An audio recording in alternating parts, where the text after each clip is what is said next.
श्री शिवाय नमस्तु भयम। दोस्तों, जैसा कि आप सभी लोग जानते हैं कि 30 जून 2026 यानी मंगलवार को पड़ रही है आषाढ़ मास की कृष्ण पक्ष प्रतिपदा तिथि। और दोस्तों, यह वह तिथि है जो आषाढ़ मास में पड़ने वाली सबसे बड़ी तिथि है, क्योंकि ये मंगलवार के दिन पड़ रही है और इसका बहुत ही बड़ा और विशेष महत्व होता है। पूज्य गुरु जी ने कहा है कि अगर कभी भी मौका लग जाए और आषाढ़ मास की प्रतिपदा तिथि मंगलवार को पड़ जाए तो आप लोगों को एक छुटकी काला तिल वाला उपाय तो अवश्य ही करना चाहिए। इन दोनों का संयोग बहुत ही कम आता है। इसी के साथ में गुरु जी ने अपनी शिव पुराण कथा में बताया है कि इस दिन आपको एक छुटकी काला तिल वाला उपाय तो आपको अवश्य ही करना चाहिए, क्योंकि ऐसा दिन पूरे साल में सिर्फ एक ही बार आता है। और दोस्तों, आप सभी लोग जानते हो कि मंगलवार प्रतिपदा तिथि का अगर सबसे बड़ा कोई उपाय है तो वह एक छुटकी काला तिल वाला उपाय है। तो दोस्तों, मंगलवार प्रतिपदा तिथि के दिन आप लोगों को इस एक छुटकी काला तिल वाला उपाय को जरूर करना है। बहुत सारे लोग होंगे जिन लोगों ने इस उपाय को ना किया हो, मतलब पूरा साल निकल गया, उन्होंने किसी भी दिन इस छुटकी काला तिल वाला उपाय को ना किया हो। पर दोस्तों, आपके पास एक आखिरी मौका बचा हुआ है जो कि 30 जून मंगलवार प्रतिपदा तिथि के दिन है। इस दिन आप लोगों को इस वाले उपाय को जरूर कर लेना है। भले ही आपने पूरे महीने भर इस उपाय को ना किया हो, पर अगर आपने इस महीने के मंगलवार प्रतिपदा तिथि के दिन अगर इस वाले उपाय को कर लिया तो आपको इस उपाय को करने का वह फल मिलेगा जिसकी आपने कभी कल्पना भी नहीं करी होगी। इसीलिए आप लोग इस वाले उपाय को एक बार जरूर कर लेना है, ताकि आप लोगों के हाथ से यह मौका ना जा सके और आपको इस उपाय को करने का फल मिल सके। दोस्तों, यह उपाय पंडित जी ने अपनी अभी की ही श्री शिव महापुराण की कथा में बताया है। उपाय को आज हम आपको बहुत अच्छे से समझाने वाले हैं। इस वीडियो को देखने के बाद इस उपाय को समझने के लिए आपको कोई और वीडियो को देखने की जरूरत नहीं पड़ेगी। तो चलिए दोस्तों, उपाय को शुरू करते हैं। देखिए, यह इस आषाढ़ मास के मंगलवार प्रतिपदा तिथि के दिन यह इतना खास होता है, इतना महत्वपूर्ण होता है, देखा गया है। कभी कभी बड़े बड़े पूजा पाठ अनुष्ठान से जो मनोकामना पूर्ण नहीं होते, वो आषाढ़ मास की मंगलवार प्रतिपदा तिथि के दिन एक छोटे से उपाय करने से ही आपकी मनोकामना पूर्ण होके। और बहुत सारे लोगों ने इस उपाय को किया भी है और उनको इस उपाय को करने का फल भी जरूर मिला है। अगर आप लोग भी इस उपाय को करना चाहते हैं तो आप इस उपाय को पहले अच्छे से समझ लेना, सुन लेना, उसके बाद करना, आपको इस उपाय का फल जरूर मिलेगा।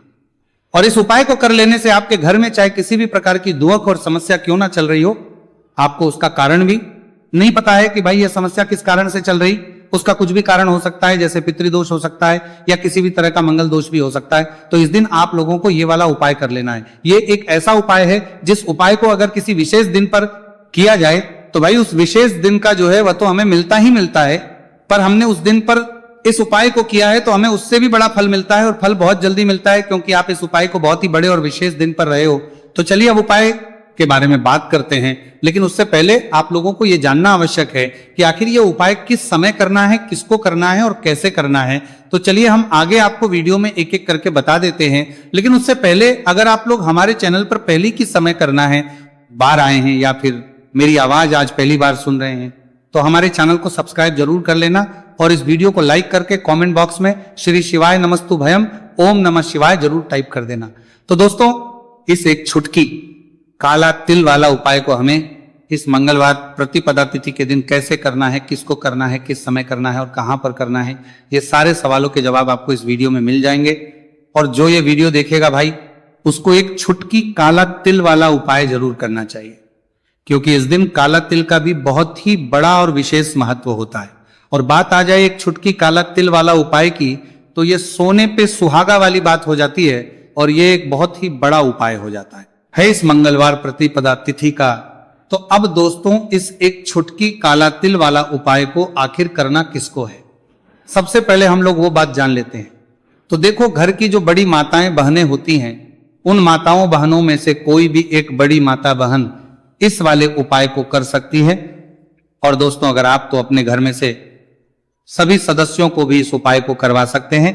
अगर किसी व्यक्ति की खुद की कोई मनोकामना है, खुद की कोई दुख और परेशानी है जो कि वह अपने लिए ही करना चाहता है इस वाले उपाय को, तो वो खुद अपने लिए भी कर सकता है। बाकी अगर कोई घर में से ऐसा है जो कि अपने पूरे घर परिवार की सुख और शांति के लिए ये वाला उपाय करना चाहता है, तो भाई वो भी कर सकता है, उसमें भी कोई दिक्कत वाली बात नहीं है। कहने का मतलब है कि इस उपाय को हर एक सदस्य भी कर सकता है और पूरे घर परिवार के सदस्य के लिए घर की बड़ी माताओं बहनों में से कोई एक माता बहन भी कर सकती है।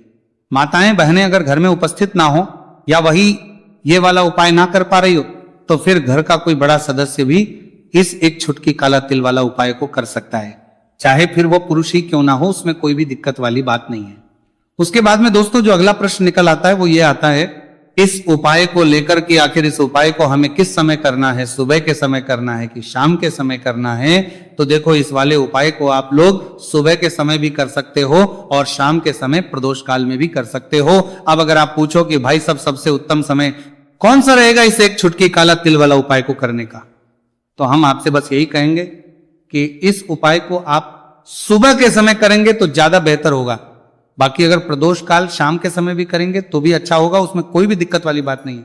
तो अब दोस्तों जो अगली सबसे बड़ी और महत्वपूर्ण बात आती है वो ये आती है कि सुबह अगर हम उपाय को करेंगे तो हमें कितने बजे से लेकर कितने बजे तक के बीच में करना है, और शाम के समय प्रदोष काल में करेंगे तो हमें कितने बजे से लेकर कितने बजे के बीच में करना है। तो देखो सुबह जितनी जल्दी हो सके आप उपाय को करने की कोशिश करना, कि अगर किसी कारणवश लेट भी हो जाओ, थोड़ी देर भी हो जाए तो 10 या 11 बजे तक भी आप उपाय कर लेना, पर 12 बजे से ज्यादा देरी ना हो, ठीक है, इस बात का ध्यान रखना। उसके बाद में दोस्तों अगर शाम के समय प्रदोष काल की बात करें, प्रदोष काल का जो समय है होता है वो शाम के 6 बजे से शुरू हो जाता है। मतलब शाम के 6 बजे से लेकर 7 बजे के बीच का जो समय होता है यह समय प्रदोष काल का समय होता है।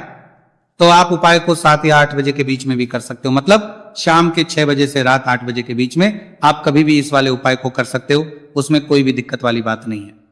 देखिए यदि आपके जीवन में संकट बहुत ही अधिक चल रहे हो, समस्याएं बहुत ही अधिक चल ही हो, एक एक रूप खर्च करने आपको बस ओढ़ रहा है, भूमि से जुड़ी हुई कोई भी समस्या हो या फिर आपके विवाह से जुड़ी हुई कोई भी समस्या हो या आपके व्यापार से जुड़ी हुई कोई भी समस्या हो, तो आपकी यह सारी समस्या इस मंगलवार प्रतिपदा तिथि के दिन समाप्त होने वाली है।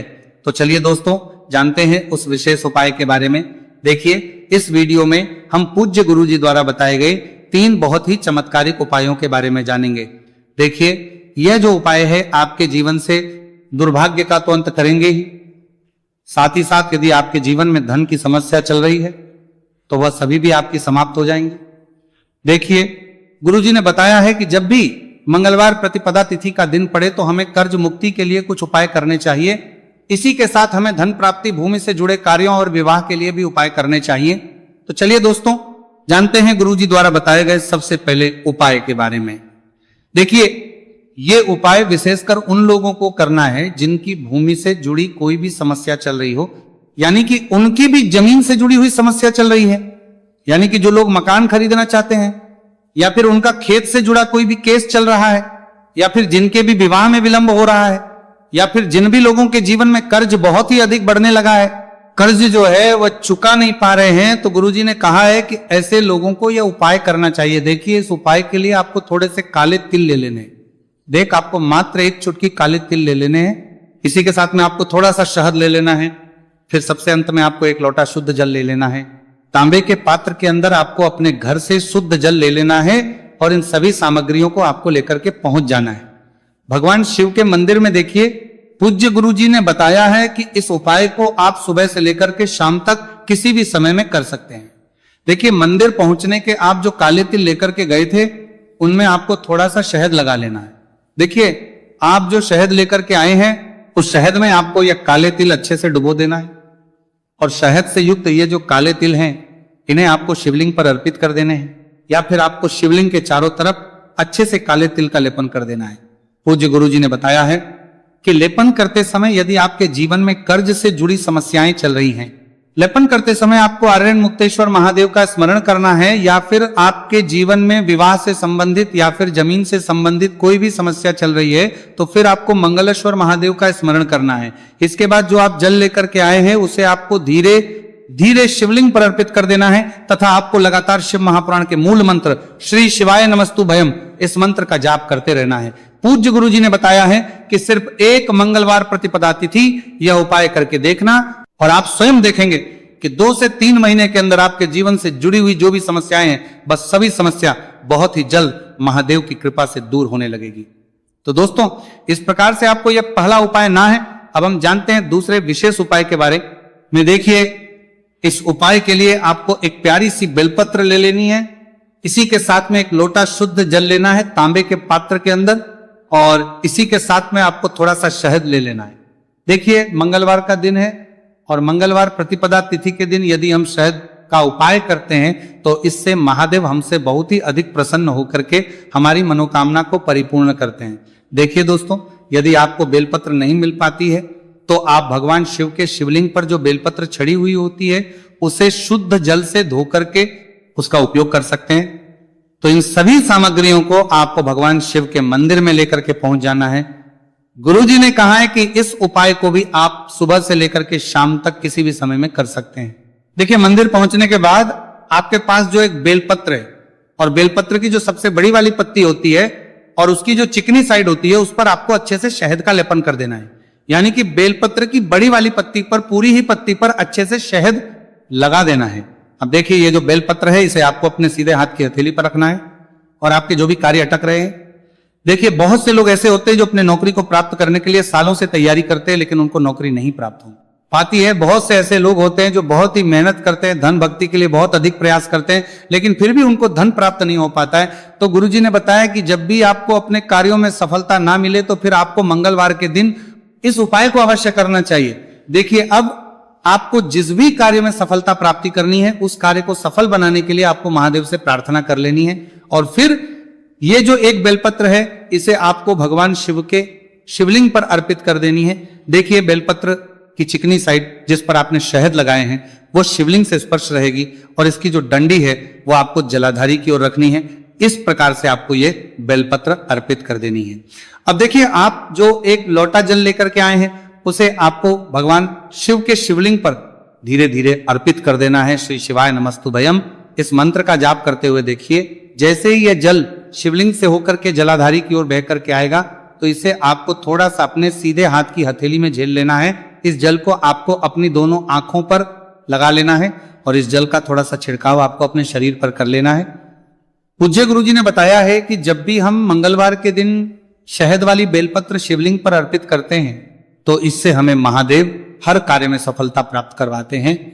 यदि हमें अपनी मेहनत करने के बावजूद भी पर्याप्त मात्रा में सफलता नहीं मिल पा रही है तो गुरुजी ने कहा है कि आपको मंगलवार प्रतिपदा तिथि के दिन यह चमत्कारिक उपाय अवश्य ही कर लेना है। अब दोस्तों, हम जान लेते हैं गुरुजी द्वारा बताए गए तीसरे विशेष उपाय के बारे में। देखिए, इस उपाय के लिए भी आपको मात्र एक लोटा शुद्ध जल ले लेना है तांबे के पात्र के अंदर। फिर इसी के साथ में आपको एक प्यारी सी बेलपत्र ले लेनी है। बेलपत्र आपको ध्यान रखना है कि कैसे भी कटी हुई खंडित नहीं होनी चाहिए। अब देखिए, मात्र 2 सामग्री लेकर के आपको भगवान शिव के मंदिर में पहुंच जाना है। पूज्य गुरुजी ने बताया है कि यह उपाय विशेषकर उन लोगों को करना है जिनकी कोई भी विशेष मनोकामनाएं जो कई दिनों से परिपूर्ण नहीं हो पा रही है, चाहे वो विवाह से संबंधित हो, नौकरी से संबंधित हो, व्यापार से संबंधित हो, चाहे किसी भी प्रकार की मनोकामना है जो परिपूर्ण नहीं हो पा रही है, तो उसके लिए आपको यह उपाय करना है। देखिए, इस उपाय को भी आप सुबह से कि शाम तक किसी भी समय में कर सकते हैं।